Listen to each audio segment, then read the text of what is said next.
Hello friends, आज हम कौमार वृत्ति जो है इसका परिचय के बारे में बात करेंगे। ठीक है। तो सबसे पहले तो हमें ये देखना है कि जो अष्टांग आयुर्वेद का जो वर्णन है उसे आचार्य चरक ने कर दिए, लेकिन उसका जो पूरे जो अंग है उसका जो विवेचन है उसने आचार्य सुश्रुत जी ने उसे किए हैं। ठीक है। तो जो चरक संहिता के जो टीकाकार है चक्रपाणि जी, उन्होंने कौमार वृत्ति की निरुक्ति दी है, वो क्या है हम देखेंगे। ठीक है। तो कुमारस्य भरम अधिकृत्य कृतम कौमार भृत्यम। ठीक है। इसका मतलब क्या हो जाएगा कि अर्थात कुमारों के भरण पोषण के लिए जो तंत्र है वही कौमार भृत्य है। ठीक है। अब सुश्रुत जी ने उसकी परिभाषा दी है कौमार भृत्य की, वो क्या है।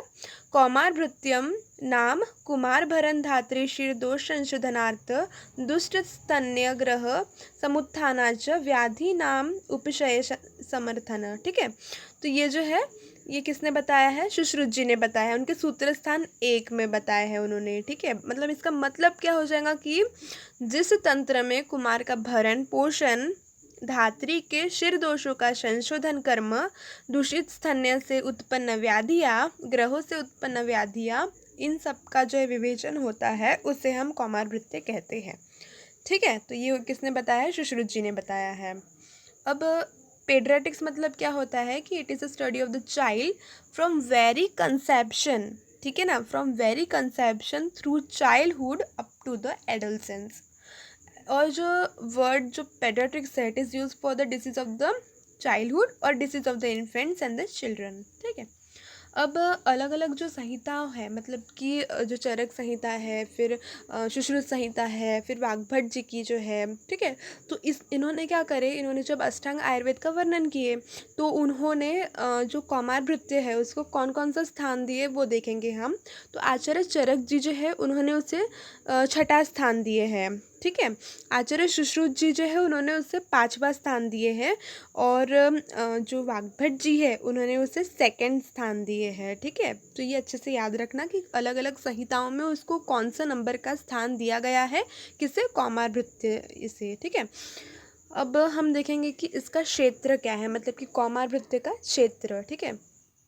तो जो आचार्य सुश्रुत है उन्होंने बोले कि शुक्र एवं आर्तों के दोष, स्तन के रोग, क्लैब्य, फिर मूल गर्भ, गर्भिणी के रोग, गर्भिणी की मासानुमासिक चिकित्सा, योनि व्यापद, बंध्यत्व, तो उन्होंने इन सब का वर्णन जो है वो इस कौमार भृत्य में बताया था। लेकिन अभी ज़्यादा ये यूज़ नहीं होता है। हम जो पढ़ रहे हैं कौमार भृत्य उसमें हम आचार्य रघुवीर जो है उनके अनुसार ही हम पढ़ते। तो आचार्य रघुवीर जो है उन्होंने उनके क्षेत्र में क्या है हम देखेंगे।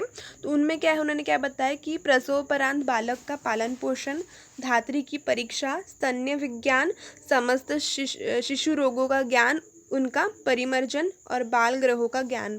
तो ये आचार्य जो रघुवीर है, रघुवीर जो उन्होंने बताए थे। ठीक है।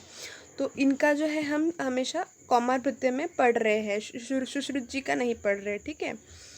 फिर उसके बाद जो कौमार भृत्य जो है विषय का क्या महत्व है, तो जो काश्यप संहिता है उस ग्रंथ में बोला गया है कि जैसे सभी देवताओं में जो अग्नि है उसे हम श्रेष्ठ मानते हैं, उसी प्रकार से जो आयुर्वेद के 8 तंत्र जो है, मतलब कि है ना, हमने देखे ना, तो 8 तंत्र जो रहते हैं है ना अष्टांग आयुर्वेद के, तो उसमें कौमार भृत्य जो है उसे हम सबसे श्रेष्ठ मानते हैं।